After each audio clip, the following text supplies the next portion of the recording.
Hello everyone, कैसे हैं आप सभी। आई होप कि आप सभी अच्छे होंगे।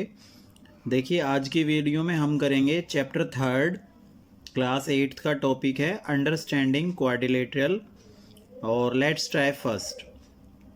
तो सभी ध्यान से देखेंगे और सबसे पहले बेटा वीडियो यदि अच्छी लगे तो इसको लाइक शेयर ज़रूर करें ताकि आपके और क्लासमेट्स तक भी वीडियो पहुंच सके। तो लेट्स ट्राई फर्स्ट है हमारा चैप्टर 3 है understanding quadrilateral. Given here are some figures, classify them as polygon and non polygons. तो हमने क्या करना है, इन फिगर्स में से जो पॉलीगन है उनको अलग करना है और जो नॉन पॉलीगन्स हैं उनको अलग करना है। ठीक है, तो यहाँ पर ए सी और डी ये मेरे क्या हैं, पॉलीगन्स हैं। पॉलीगन्स होता है जिसमें साइड हो, जैसे इनमें भी ये साइड है, ये साइड है, ये साइड है, कर्व नहीं है। अब जैसे बी है, बी हमारा क्या है, नॉन पॉलीगन, क्योंकि इसमें देखो कर्व है, ये कर्व आ रही है ना, तो ये हमारा नॉन पॉलीगन है। ये क्या हो जाएगा, नॉन पॉलीगन। ठीक है, बाकी ए सी एंड डी ये हमारे पॉलीगन्स है।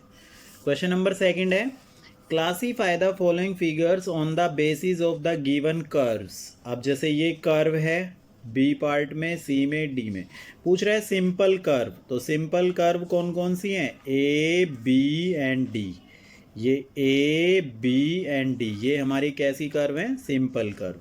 फिर आता है सिंपल क्लोज्ड कर्व, क्लोज्ड मतलब जो बंद हो, तो वो हमारी है बी एंड डी, ये सिंपल कर्व है हमारी क्लोज्ड। ठीक है, question number 3, draw the rough sketch of the following shape of and find the number of diagonals in each case. एक convex pentagon and a regular heptagon.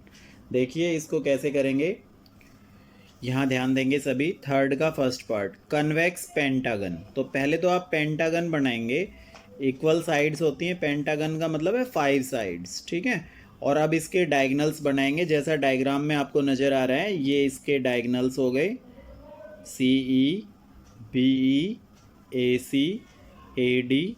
ठीक है, ये सारे हमारे डायगोनल्स हैं। तो कितने डायगोनल्स हो गए, 5 डायगोनल्स। कन्वेक्स पेंटागन की शेप आप ऐसे बनाएंगे और ये डायगोनल्स ऐसे लिखेंगे और लास्ट में लिखेंगे 5 डायगोनल्स। ठीक है, 3 का सेकंड पार्ट रेगुलर हेप्टागन। ठीक है, अब हेप्टागन में 7 साइड्स होती हैं, तो ये आप इस तरह से डायग्राम बनाएंगे। आपकी बुक में भी हेप्टागन दिया गया है। ठीक है, आप वहाँ से भी बना सकते हैं और फिर ये इसके डायगोनल्स आपने जैसे मैंने ज्वाइन किए हुए हैं सेम ऐसे ही आप भी ज्वाइन करेंगे। तो कितने डायगोनल्स होंगे, टोटल 14 डायगोनल्स होंगे।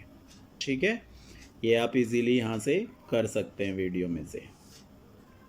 रेगुलर हेप्टागन में 14 डायगोनल्स होंगे आपके। नेक्स्ट चलते हैं क्वेश्चन नंबर 4 की तरफ। 4th क्वेश्चन है draw a rough sketch of hexagon A B C D E F and identify all its diagonal, how many diagonals does it have. देखिए यहाँ पर हमारे पास आ गया ये आपका A B C D E F जो आपका दिया गया था बुक में। इसका ये डायग्राम आप ऐसे बनाएंगे सेम, और इसमें डायगोनल कितने हो गए आपके, 9 डायगोनल्स हो जाएंगे। ये मैंने नाम भी लिख दिए हैं कौन कौन से डायगोनल्स हैं, ये आप यहाँ से राइट डाउन कर सकते हैं। ठीक है, डायग्राम अच्छे से बनाना है, स्केल एंड पेंसिल का यूज़ करके आपने बनाना है। क्वेश्चन नंबर 5 में कह रहा है कि 12 साइड्स गिवन है, तो बताओ कितने डायगोनल बनेंगे, how many number of diagonals were form. तो ये डायगोनल फाइंड करने का एक फार्मूला बताता हूँ मैं आपको, n bracket n-3/2, where n क्या है हमारा, साइड। तो आप इस फार्मूले से चाहे कोई भी आपका कितना भी डायगोनल निकलवा रहा हो किसी भी साइड का आप फाइंड कर सकते हैं।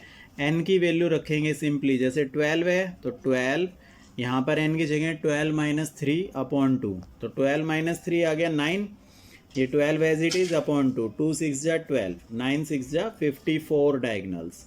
तो 12 साइड्स होंगी तो आपके कितने डायगोनल्स बनेंगे, 54 डायगोनल्स। इस तरह से आप चाहे कोई कितनी भी साइड्स दे दे आप डायगोनल फाइंड कर सकते हैं इस फार्मूले का यूज़ करके। क्वेश्चन नंबर 6 देखिए। क्वेश्चन नंबर 6 में सिंपली डेफिनेशंस लिखनी है कि आप कैसे डिफर करेंगे उनको।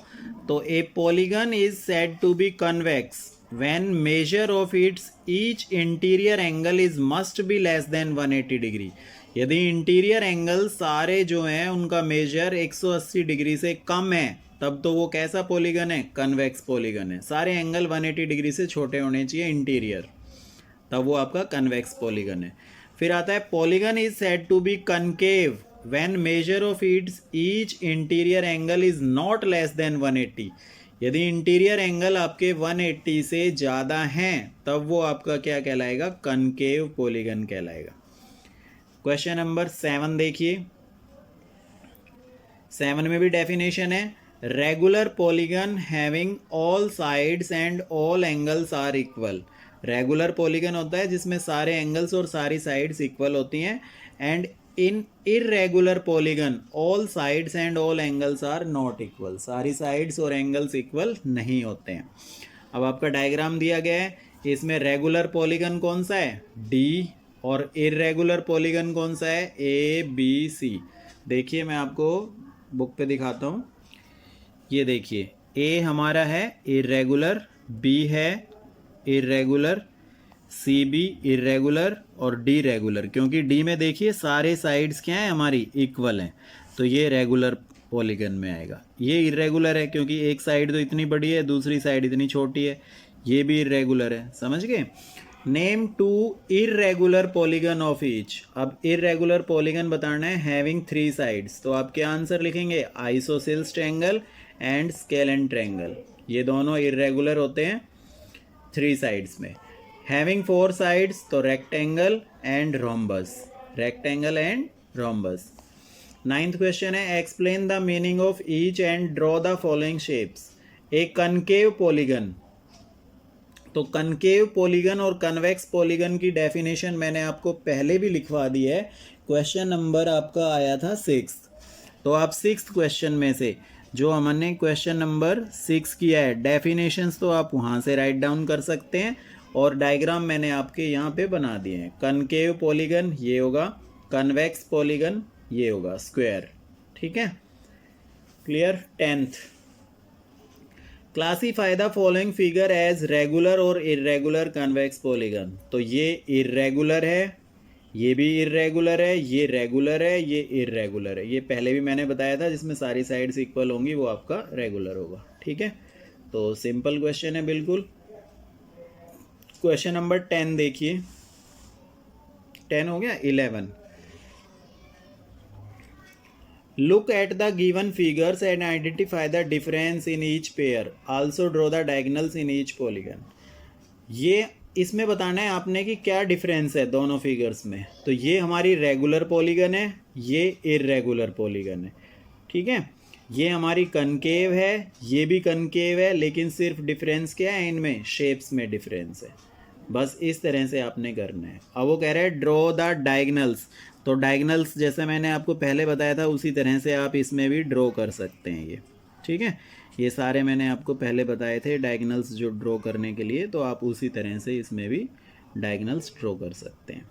ठीक है, इरेगुलर में तो होगा ही नहीं, रेगुलर में ही होगा, तो इसमें आपका ये डायगोनल बन जाएगा। क्लियर हो गया सभी को। तो ये क्वेश्चंस थे, ये आपकी लेट्स ट्राई जो थी फर्स्ट है कंप्लीट हो गई है। इसमें ज़्यादातर काम बुक का ही था, बुक में मैंने आपको ये सारी चीज़ें क्लियर कर दी हैं, आप अपनी नोटबुक में राइट डाउन कर सकते हैं। ओके।